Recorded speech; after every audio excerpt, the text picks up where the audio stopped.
Hello दोस्तों, technical magnet channel में आप लोग का स्वागत है।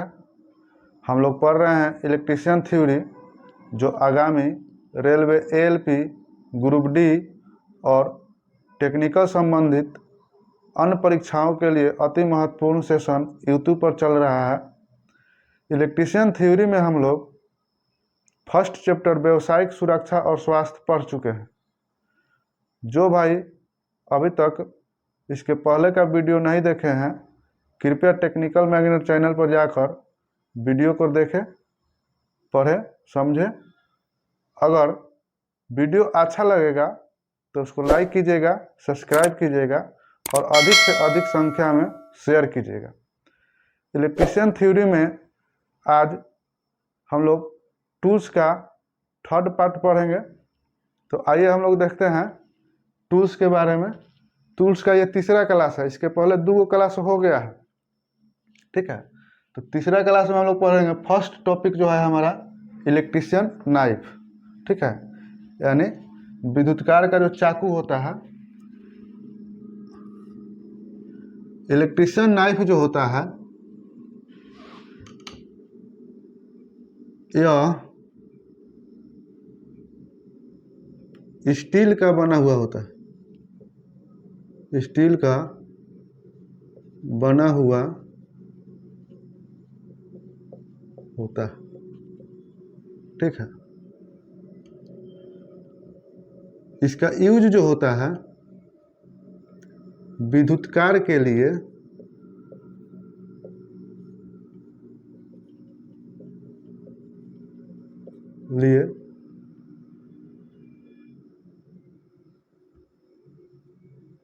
केबिल का अचालक, केबिल के ऊपर, केबिल के अचालक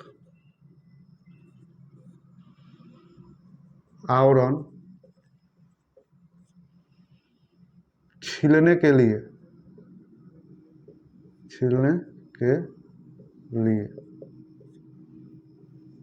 इसमें ब्लेड जो होता है,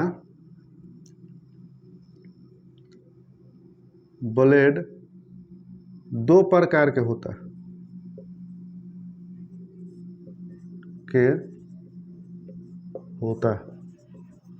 ठीक है। यानी ब्लेड जो होता है इसका 2 होता है। फर्स्ट जो ब्लेड होता है इसका यूज जो होता है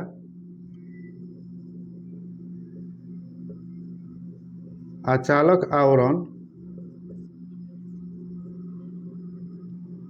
उतारने के लिए, यानी काटने के लिए, हटाने के लिए लिखेगा, हटाने के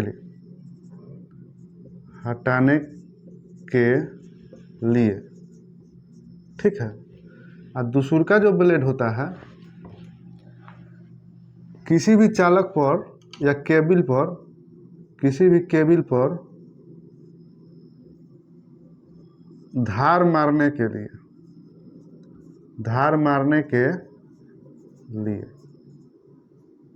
ठीक है।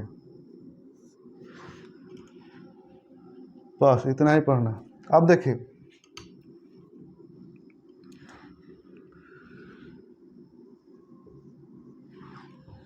केबिल में, केबिल के ऊपर से जब हम इंसुलेशन हटाते हैं, उस अवस्था में क्या किया जाता है कि नाइफ का जो धार होता है उसको 20 डिग्री पर रखा जाता है, ठीक है। जैसे मान लीजिए एग्जांपल में हम आपको बता रहे हैं थोड़ा सा के लिए समझने के लिए। ये मेरे पास मान लीजिए कि केबल है, केबल है मेरे पास, ये वाला केबल है, ठीक है, ये केबल है। अब इस केबल पर से हमको धार इसका हटाना है, इंसुलेशन हटाना है, सॉरी, इसका इंसुलेशन हटाना है। तो उसके लिए हम क्या करेंगे, छुरी का जो इलेक्ट्रीशियन नाइफ का जो ब्लेड होगा उस ब्लेड को 20 डिग्री एंगल पर रखकर और क्या करेंगे, धार हम हटाएंगे। अगर 20 डिग्री से आप ज़्यादा रख रहे हैं, जैसे 30 डिग्री रख रहे हैं, 40 डिग्री रख रहे हैं, 50 डिग्री रख रहे हैं, उस वास्ते में क्या होता है, अंदर केबल का जो कोर होता है ना, कोर कटने का भय रहता है। इसीलिए कभी भी किसी भी केबल का इंसुलेशन आवरण हटाना है तो इलेक्ट्रीशियन नाइफ का जो ब्लेड होता है उसको 20 डिग्री एंगल पर रखा जाता है, ठीक है। और दूसर का जो ब्लेड होता है धार मारने के लिए होता है। मान लीजिए कहीं धार मारना है केबल पर, तो वहाँ पर क्या करेंगे, दूसरे का ब्लेड का हम लोग यूज कर लेंगे। चलिए अब 2 नंबर देखते हैं हम लोग। स्टैंडर्ड वायर गेज, ठीक है। स्टैंडर्ड वायर गेज जो होता है,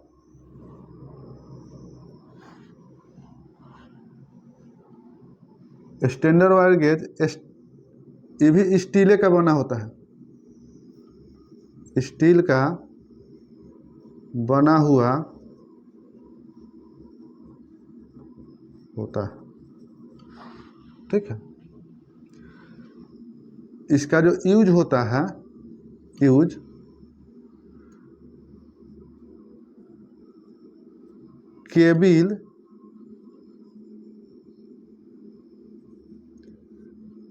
केबिल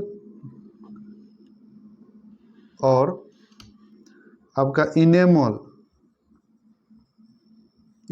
वायर जो तार होता है, उसका व्यास केबल इनेमल तार का व्यास मापने के लिए किया जाता है, ठीक है। इसका जो स्केल होता है, स्केल वो 0 से 36 नंबर तक होता है,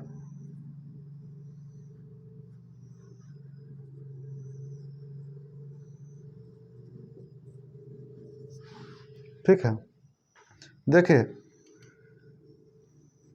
SWG होता है स्टैंडर्ड वायर गेज, इसमें नंबर जैसे जैसे बढ़ता है, जैसे मान लीजिए कि हमारे पास 2 नंबर का कंडक्टर है,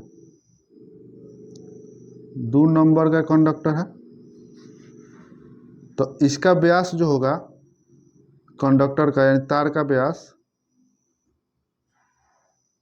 इतना है। अब नंबर हम बढ़ाएंगे ना, जैसे मान लीजिए 2 नंबर से हम लोग कर दिए इसका 6 नंबर कर देंगे, तो उस वास्तव में तार का व्यास इसके अपेक्षा कम हो जाएगा, यानी इतना हो जाएगा। इसी तरह हम लोग अगर 12 नंबर कंडक्टर करते हैं, 12 नंबर, तो तार का जो व्यास हो जाएगा वो इतना हो जाएगा, ठीक है। तार का व्यास, यानी कहने का मतलब है कि जैसे जैसे नंबर बढ़ते जाता है, वैसे वैसे क्या होता है कि तार का जो डायमीटर होता है, व्यास, वो कम होते जाता है, ठीक है। यानी जैसे जैसे नंबर बढ़ेगा वैसे वैसे क्या होगा, तार का व्यास कम होते जाएगा, यानी तार पतला होते जाएगा। बात समझ में आया ना जी। यानी किसी भी स्टैंडर्ड वायर के इनेबल्ड वायर जो होता है, इनेबल्ड वायर आप लोग समझते हैं ना जी। इनेबल्ड वायर जिससे मोटर का, जनरेटर का, अल्टरनेटर का, ट्रांसफार्मर का वाइंडिंग किया जाता है, उसी को हम लोग इनेबल्ड वायर करते हैं। तो इनेबल्ड वायर या कोई भी केबल वायर, उसका तार का जो मान लीजिए तार है, तो इसका डायमीटर है, ये नापना है गेज इसका कि कितना मोटा है। तो उसमें क्या करेंगे, SWG आता है तार नापने वाला स्टैंडर्ड वायर गेज, उससे क्या करते हैं हम लोग, तार को उसमें पहले तार का ऊपर का इंसुलेशन हटा देंगे। अब इंसुलेशन कैसे हटाना है, अगर आप इलेक्ट्रिशियन नाइफ से हटाइएगा इंसुलेशन तो ज़्यादा तार खुरचा जाता है, तो तार का सही गेज आप लोग को मालूम नहीं होगा। तो हम लोग क्या करते हैं कि उस पर का जो इंसुलेशन का आवरण होता है, माचिस जलाकर आप पहले उसको आवरण हटा देते हैं आराम से। हटाने के बाद क्या करते हैं कि स्टैंडर्ड वायर के गोल आता है वृत्त के जैसा, और उसको क्या करते हैं, उसको खाँचा बना हुआ होता है, और खाँचा के सामने नंबर लिखा हुआ होता है, ठीक है। उसी जिस खाँचा में डालेंगे, अंदाज के अनुसार क्या करते हैं कि ये खाँचा है तो इस खाँचा में ऐसे डाल है, खाँचा है तो इसमें ऐसे डाल देंगे, ठीक है। ऐसे ऐसे डालेंगे, ऐसे। अगर ढीला होगा, पूरा ढीला हो रहा है, तो उस अवस्था में उसको बगल वाला खाँचा में डालेंगे। अगर उसमें डाल रहे हैं तो पूरा टाइट होगा तो खाँचा में जेबे नहीं करेगा।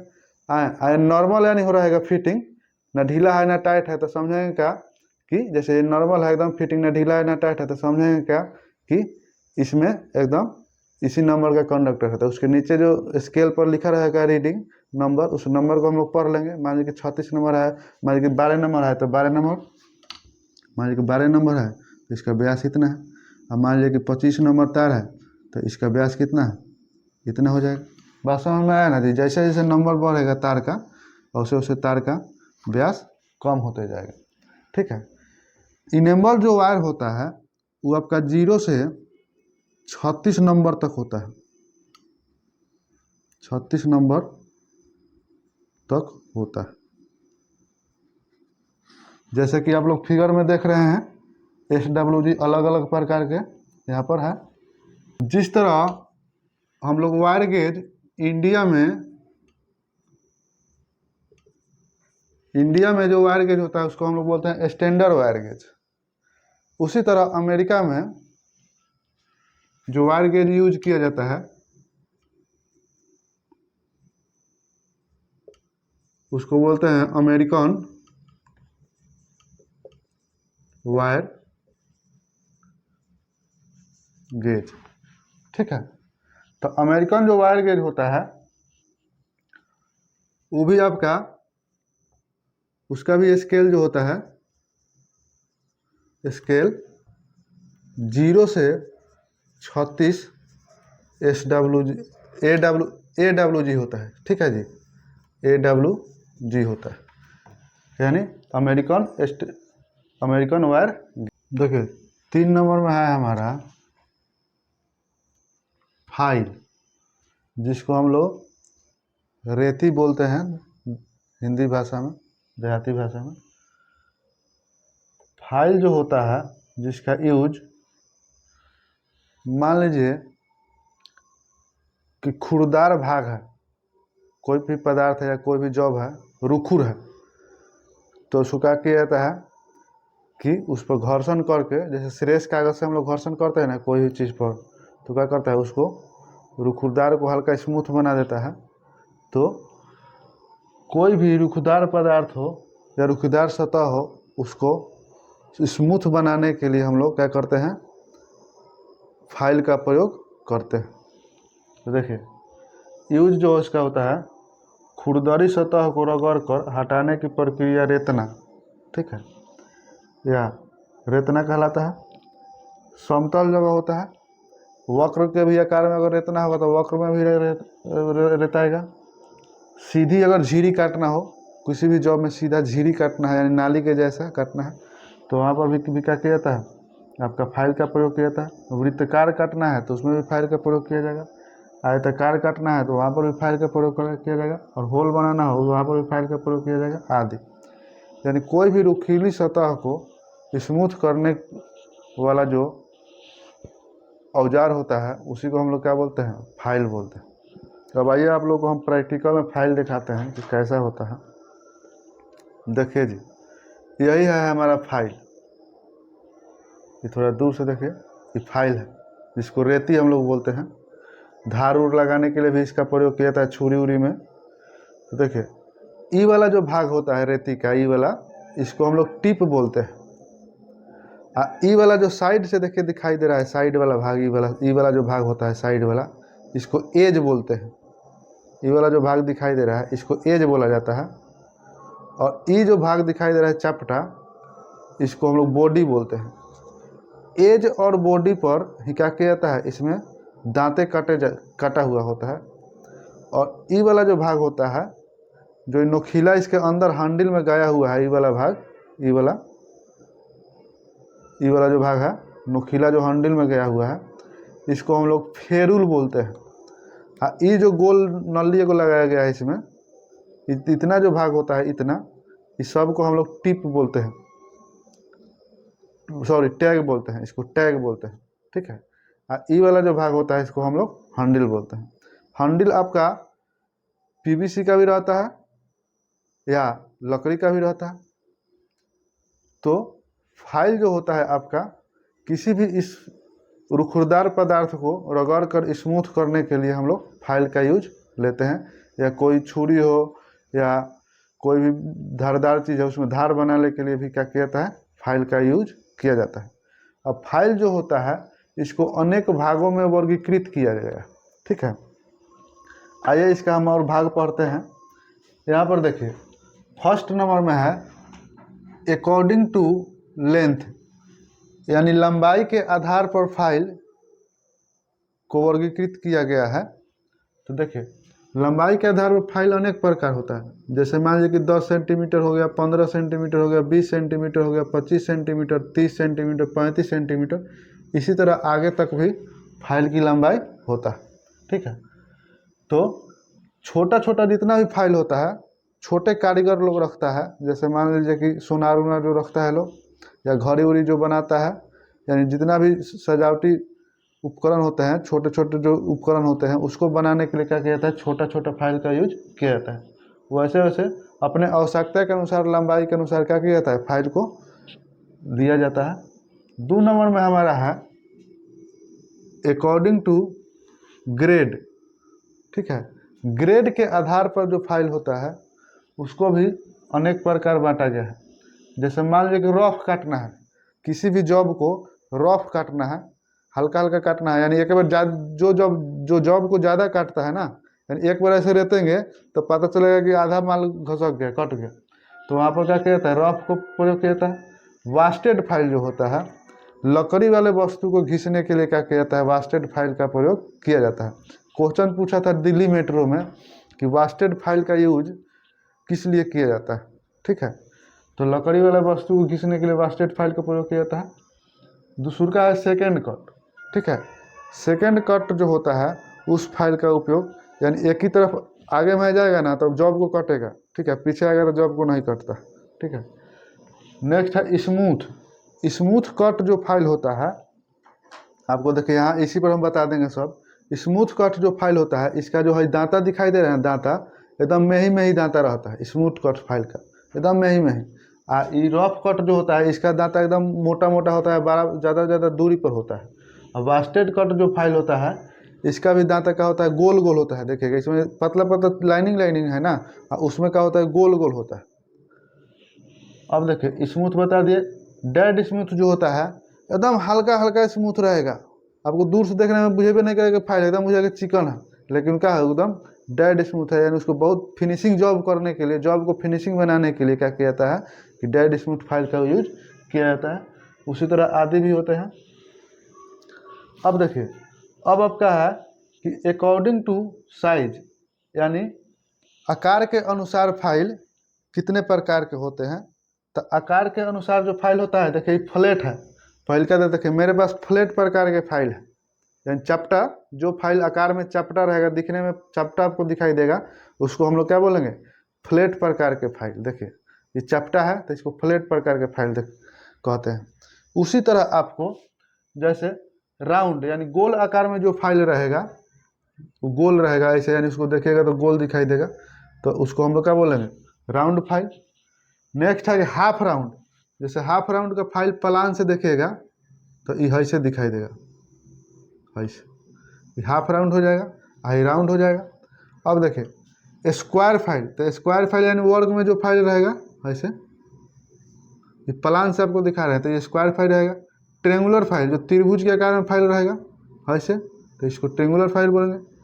और इसको हैंड फाइल, एक नाइफ फाइल जो होता है छुरी के आकार का होता है, जैसे छुरी का जो ब्लेड होता है ना उसी तरह इसका भी आकार होता है, तो इसको नाइफ फाइल बोलेंगे। और एज और नीडल फाइल, नीडल फाइल जो होता है वो छोटा छोटा एकदम होता है, नीडल के अनुसार, सुई के अनुसार, देखने में लगेगा कांटी है सुई है, तो उसको हम लोग नीडल फाइल बोलते हैं। उसका यूज बहुत बारीकी सजावटी सामान बनाने के लिए किया जाता है, घड़ी उड़ी बनाना हो, ठीक है, सोनार लोग रखता है। अब हम लोग 4 नंबर देखेंगे कि अकॉर्डिंग टू कट, यानी कट के आधार पर फाइल कितने प्रकार के होते हैं। आप तो इसके पहले पढ़े कि आकार के अनुसार फाइल, ठीक है, तो आकार के अनुसार आपको बता दिया। 3 नंबर में, सी नंबर में, डी नंबर में अकॉर्डिंग टू कट, यानी कट के आधार पर फाइल। कट यानी कहने का मतलब है कि इस पर जो दांता काटा हुआ जाता है ना फाइल के ऊपर, उसी को बोलते हैं कट। तो कट के आधार पर फाइल कितने प्रकार के होते हैं, सिंगल कट, यानी जिस फाइल में एक ही तरफ का कट लगा हुआ रहेगा तो उसको हम लोग सिंगल कट बोलते हैं। जैसे मान लीजिए कि आपको फिगर में बता रहे हैं कि देखिए हाई फाइल है,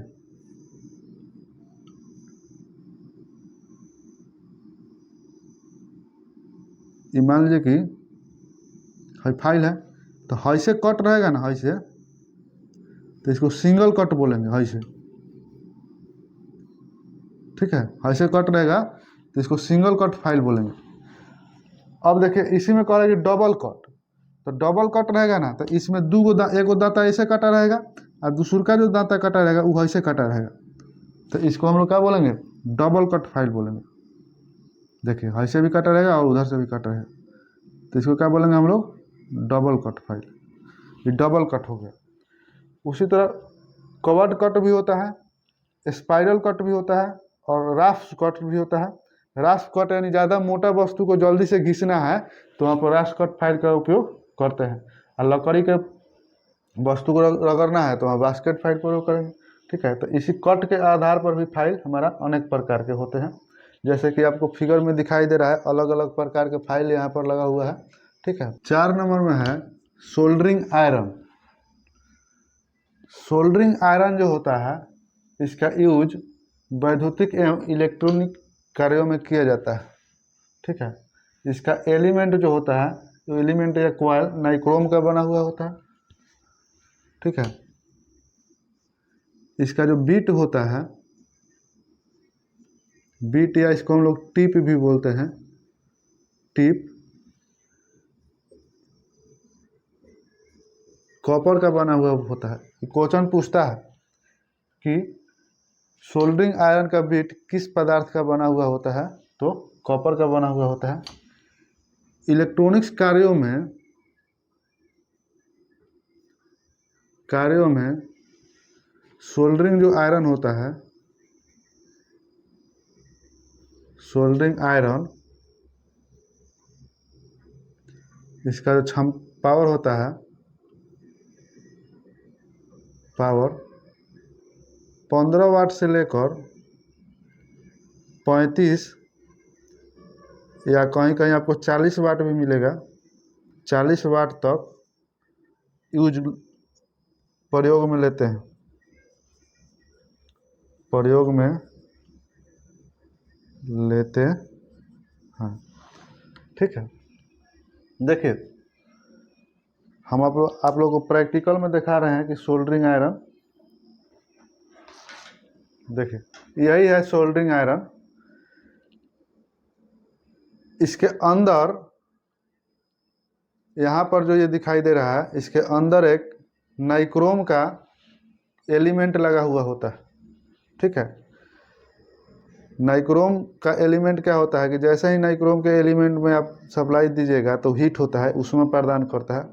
जैसे ही ऊष्मा इसके अंदर होगा, हीट होगा, तो क्या होगा, ये ऊपर का जो ये देखिए, इसको हम लोग बीट बोलते हैं, हाई क्या है, बीट है।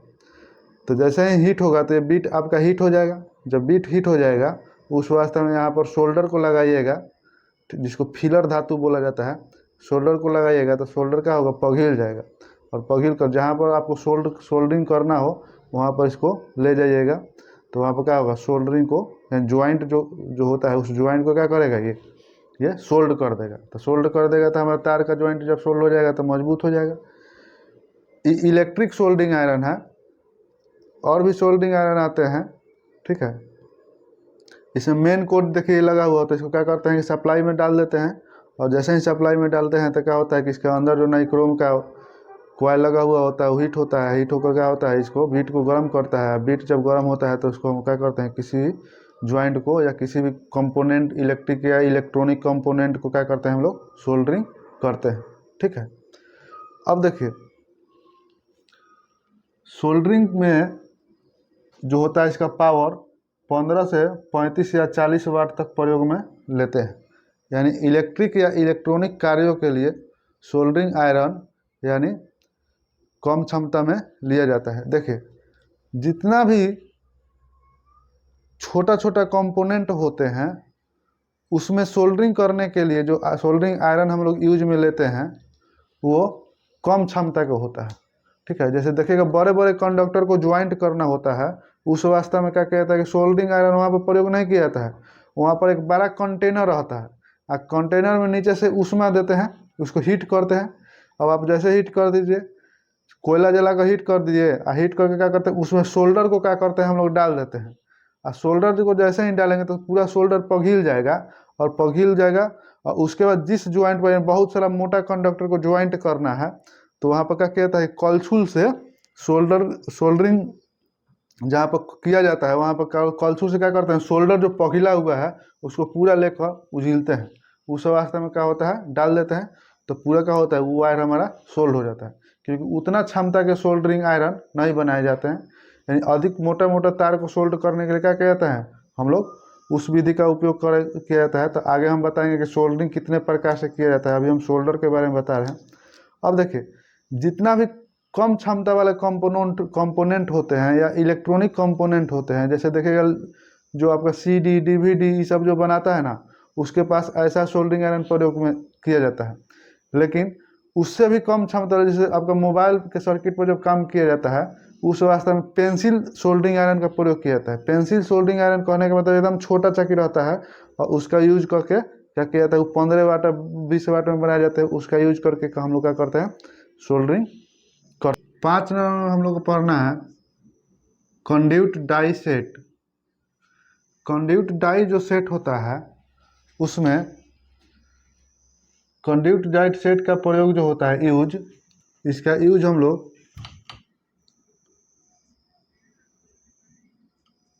पाइप में चूड़ी काटने के लिए किया जाता है। ठीक है,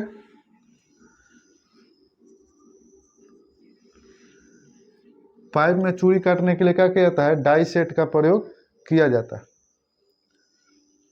डाई सेट में दो गो भाग होता है।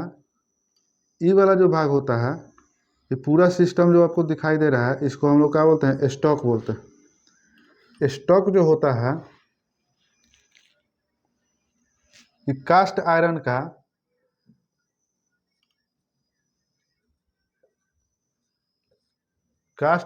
का बना हुआ होता है। ठीक है,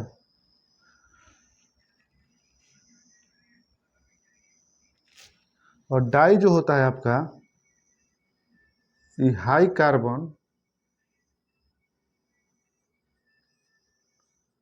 स्टील का बना हुआ होता है।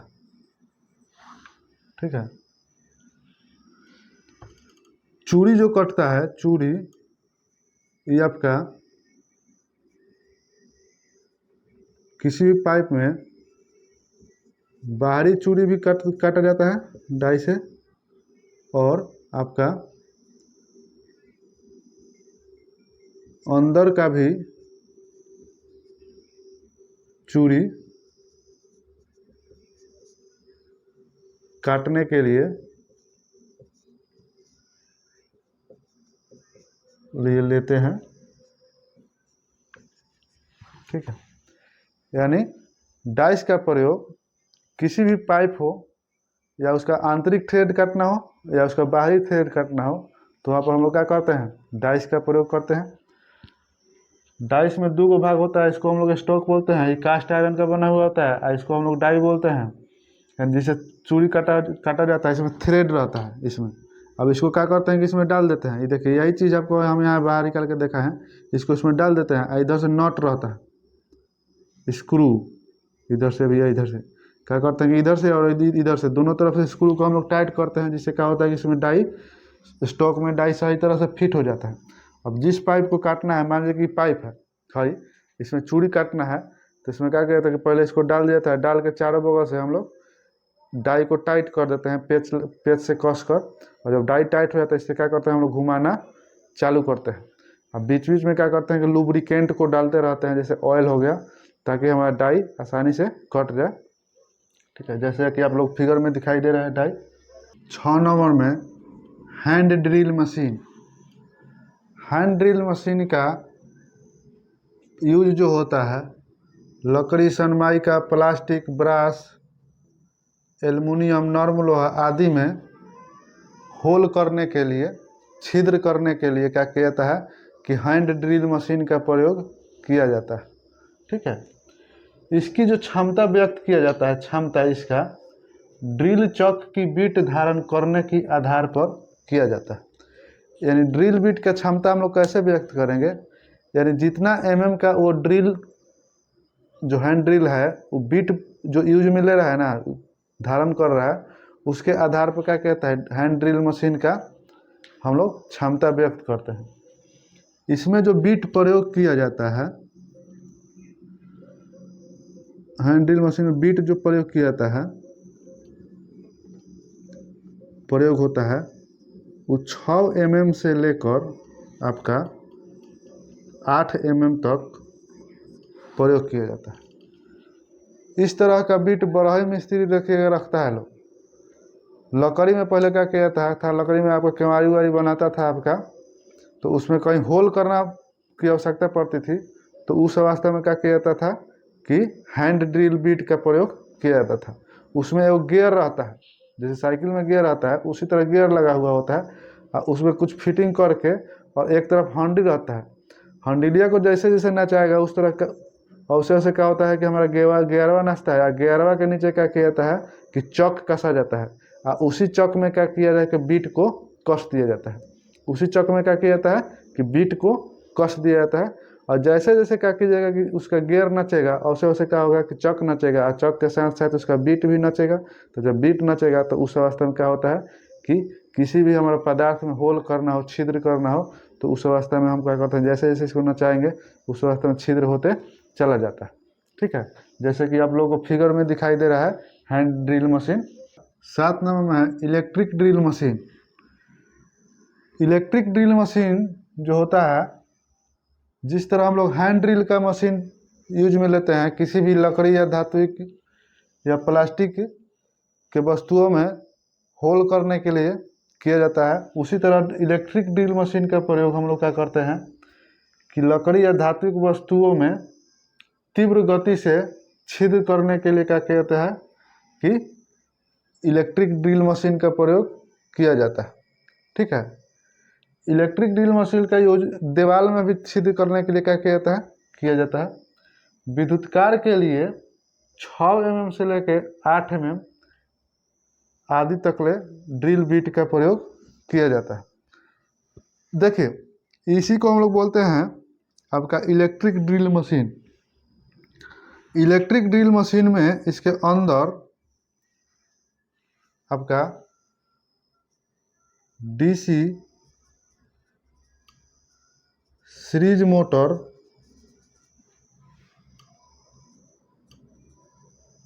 प्रयोग होता है। यानी इसके अंदर जो होता है डीसी सीरीज मोटर लगा हुआ होता है, और ई वाला जो भाग होता है इसको हम लोग ड्रिल बीट बोलते हैं। इसको क्या बोलते हैं, ये ड्रिल बीट है।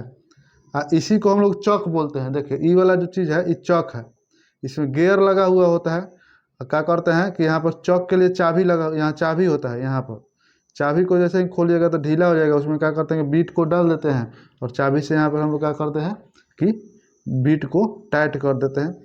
और ये वाला ट्रिगर होता है, ट्रिगर स्विच, जिसको हम लोग क्या करते हैं दबाते हैं तो ये बीट हमारा घूमने लगता है। और ये हैंडल होता है जिसको हम लोग पकड़ने में काम आता है। और इलेक्ट्रिक एक कॉर्ड होता है जिसका यूज सप्लाई देने के लिए हम लोग करते हैं। अब देखिए इसका यूज करते समय एगो ध्यान बरतना है, ध्यान देना है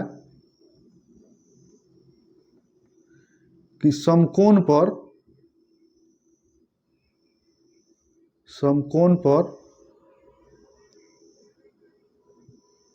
पकड़कर रखना चाहिए। ठीक है, यानी 90 डिग्री पर ड्रिल जैसे ही हम लोग करेंगे ना ऐसे, तो उसको 90 डिग्री पर पकड़ के समकोण पर रखना चाहिए, एकदम टाइट से पकड़ना चाहिए, ताकि मान लीजिए कि जब ड्रिल चालू होता है तो थोड़ा सा झटका इधर उधर देते हैं। अब देखिए इसके अंदर जो डीसी सीरीज मोटर काहे लगा रहता है, क्योंकि डीसी सीरीज मोटर का जो स्पीड होता है ना हाई होता है। क्या होता है, हाई होता है। इसका स्पीड जो होता है 2200 आरपीएम से 22,000 आरपीएम यानी रेवोल्यूशन पर मिनट तक होता है। ठीक है, तो आज का क्लास हम लोग यहीं पर ख़त्म करते हैं। वीडियो अगर अच्छा लगा हो तो इसको लाइक कीजिएगा, सब्सक्राइब कीजिएगा और अधिक से अधिक संख्या में अपने मित्र दोस्त साथी के पास शेयर कीजिएगा। हाँ, और कमेंट में ज़रूर अपना राय सलाह दीजिएगा। आप लोगों का कमेंट हम बेसब्री से इंतज़ार करते हैं। तो चलिए आज की क्लास यहीं पर ख़त्म करते हैं। तब तक नमस्कार।